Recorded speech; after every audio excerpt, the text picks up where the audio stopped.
The 2020 Publix Half Marathon went down in history as one of the most momentous races for the Kyle Pease Foundation. With 60 cheer athletes and twice as many volunteer runners, KPF was represented with pride. I was one of 4 crank athletes, and tens of in-chair athletes, with disabilities. If I'm completely honest, I didn't feel like I was ready. 8, 7, good job guys, 6, woo, get through it, get through it. Saturday night, we all went to bed desperately needing sleep.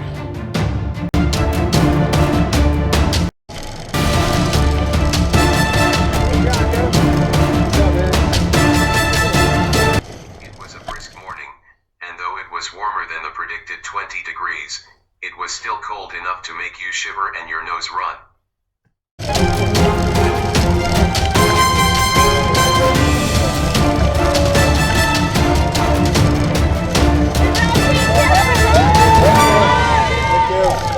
Thank you.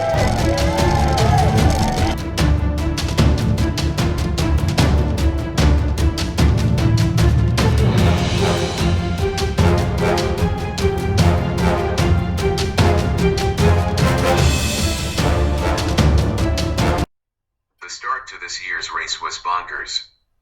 Prior to the half, the Atlanta Track Club issued a notice that the lead time for wheelchair participants to start was truncated to 10 minutes.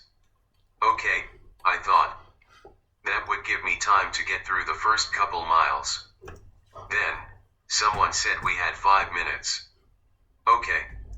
That's still enough time. I could get through the first mile before the elite runners. That didn't happen. Wheelchair athletes and the rest of the field started at the same time. Luckily, I didn't die. The first mile was a hard thumper, but I got through it.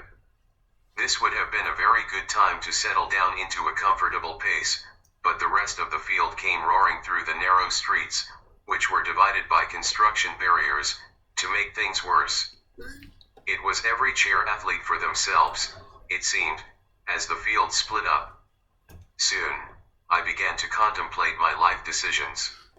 As space opened up, I settled into a nice rhythm of cranking up hills, then relaxing through the descents. But I had to stay alert. I was guttered at times, but then a hole would open and I could escape the crowds. I cruised through miles, holding a 5:30 per mile pace, until the hills. This is where I wasted most of my energy as my cat trike surged down drops. The tough part would come right around Georgia Tech, where gradients dramatically increased. Cars parked on the street made it ever more difficult to negotiate around bends. It took power, skill, and a bit of luck. Finally, after a little over an hour, the College Football Hall of Fame came into view. Just up ahead, the finish. Dad, my bike guide, had to peel off.